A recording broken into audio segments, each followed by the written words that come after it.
안녕하세요. 닥터 오드리 오영주 원장입니다.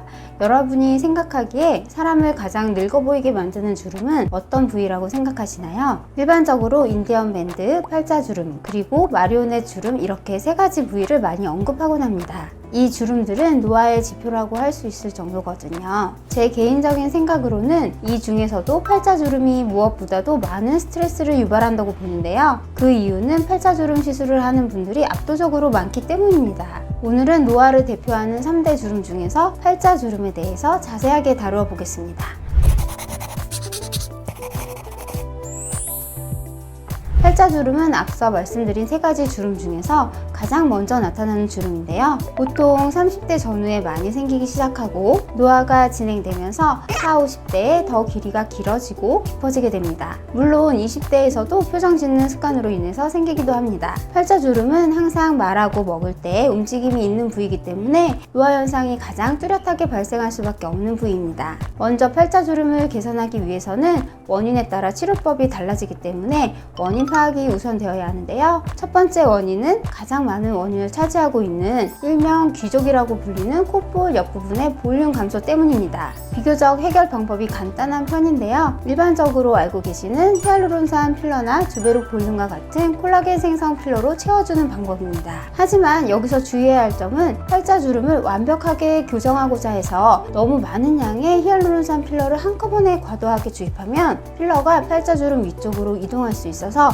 오히려 팔자주름 윗부분에 지방이 처진 것처럼 보일 수도 있습니다.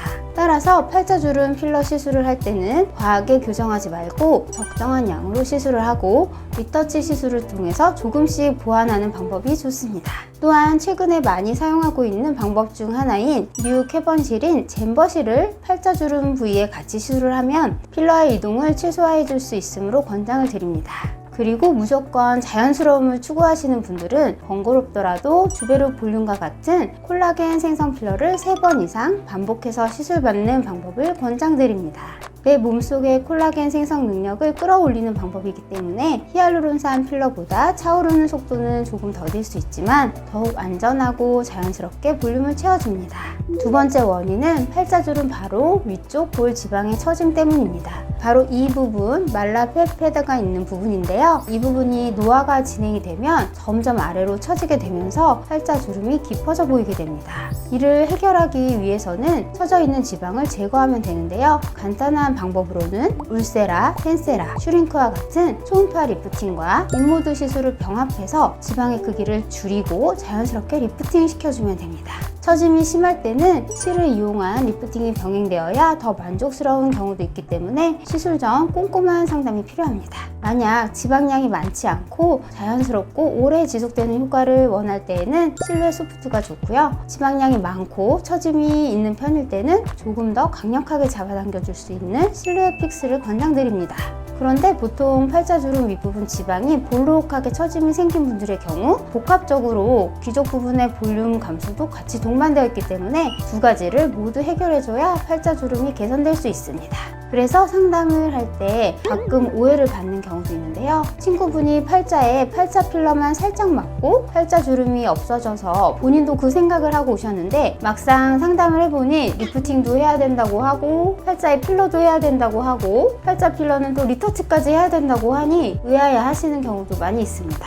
오늘 영상을 보신 분들은 팔자주름 개선을 하는데 왜 사람에 따라서 시술 종류가 달라지는지 이해하시겠죠? 세 번째 원인은 팔자주름 라인을 따라서 가느다랗게 주름이 잡히는 경우입니다. 이런 경우는 대부분 얼굴에 살이 많이 없으면서 탄력이 떨어진 분들에게서 나타나는 현상인데요. 이럴 때 가장 좋은 해결 방법은 팔자 주름선을 따라서 매우 소프트한 필러를 주름이 있는 피부의 얕은 층에 깔아주는 방식인 주름 필러를 해주거나 주베룩을 이용해 콜라겐이 생성되도록 해주는 방법이 있습니다.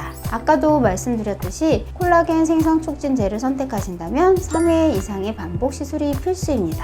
마지막 원인은 윗 입술 올림근의 수축이 강하게 되어서 팔자주름이 깊게 잡힌 것처럼 보이는 경우입니다. 이 경우는 보톡스로 간단히 해결을 할 수 있는데요. 간혹 시술 후 인중이 길어 보이는 경우도 있어서 시술 후 얼굴과 어울릴지 잘 판단해서 시술을 진행해야 합니다. 오늘 설명해드린 팔자주름의 원인과 해결 방법에 대한 정보가 도움이 되셨길 바라고요. 궁금하신 점 있으시면 편하게 댓글 남겨주세요. 저는 다음 주에 더욱 알찬 내용으로 찾아올게요. 오늘도 행복하세요. 이상 닥터오돌이었습니다. 안녕.